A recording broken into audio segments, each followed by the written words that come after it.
iron. One day, James had to wait at Edward Station till Edward and his train came in. This made him cross. He shouted out, "Late again, late again." But Edward only laughed. And James fumed away. "Edward is impossible. He clanks about like a lot of old iron, and he's so slow he makes us wait." One day, James' driver felt ill, and so the fireman drove the train to the next station. He spoke to the signalman, put the trucks in a siding, and uncoupled James ready for shunting. Then he helped the driver over to the station and asked them to look after him and find a relief driver.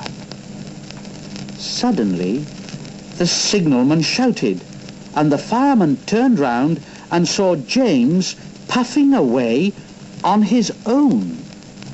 He ran as fast as he could, but he couldn't catch James, and soon came back to the signal box. The signalman was busy stopping all the trains. All traffic halted, up and down lines are clear for 30 miles, and the inspector's coming. The fireman mopped his face. What happened? What happened? The signalman said, "Well, I saw it all. Two boys climbed onto James's footplate. I shouted at them, and when James started, they tumbled off and ran like rabbits. Well, just let me catch them, that's all. Just let me catch them. I'll teach them to meddle with my engine." Then the telephone rang, and the signalman answered. "Yes, yes. He's here, yes. Right. I'll tell him then. Yes, yes. The inspector's coming at once in Edward, and he wants a shunter's pole and a coil of wire rope." "What for?" "Well, search me, but you'd better get them quickly." The fireman was ready and waiting with the pole and rope when Edward and the inspector arrived. "Ah, good man. Come along, jump in. Off we go, Edward.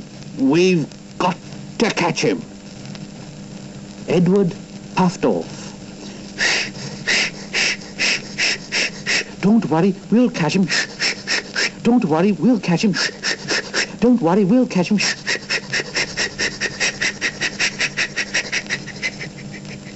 And Edward crossed to the up line in hot pursuit. When James left the yard, he was chuckling to himself. "What a lark, what a lark." But presently he missed his driver's hand on the regulator, and then he realized that there was no one in his cab. "What shall I do? What shall I do? I can't stop. I can't stop. Help! Help! Help!" But Edward came panting up behind him with every ounce of steam he had. "We're coming! We're coming! We're coming!" With a great effort, he caught up and crept alongside, slowly gaining till his smoke box was level with James's buffer beam. The inspector stood on Edward's front, holding a noose of rope in the crook of the shunter's pole. He was trying to slip it over James's buffer. The engines swayed and lurched. "Steady, Edward! Steady, Edward!" He tried again and again, and more than once. He nearly fell, but just saved himself. And then at last, got him. He pulled the noose tight and came back to the cab safely. Gently braking so as not to snap the rope, Edward's driver checked the engine's speed, and James's fireman scrambled across and took control, and the two engines puffed back side by side.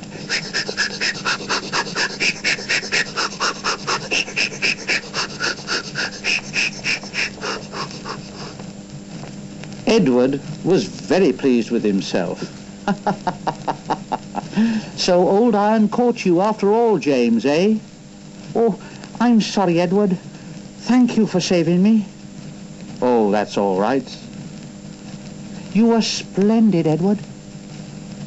The Fat Controller was waiting, and thanking the men warmly, he said, "A fine piece of work. A fine piece of work."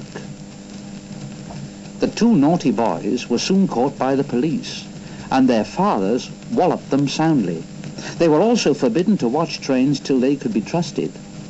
James's driver soon got well in hospital and is now back at work.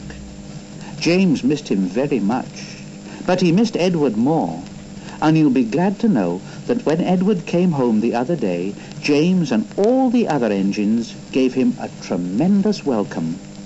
The Fat Controller thinks he'll be deaf for weeks.